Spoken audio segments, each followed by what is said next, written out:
So the difference with this tessellation is that I used open triangle twists in that wheel structure that we saw on day 13 instead of the closed triangles at 2 pleat spacing.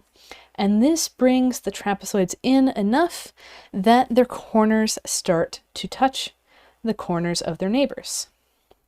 And once again, we haven't specified exactly how it's going to continue, but today I want to explore 2 different options.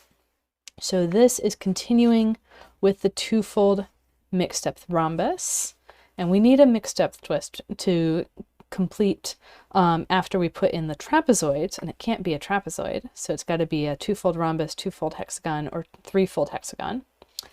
And what is not considered in here is that we actually have another choice of how to connect the trapezoid in the first place, which leads to these overlapping twists on top of the unfriendly mixed depth rhombus. So that's what's going on day 24, the penultimate day of Advent of Tess.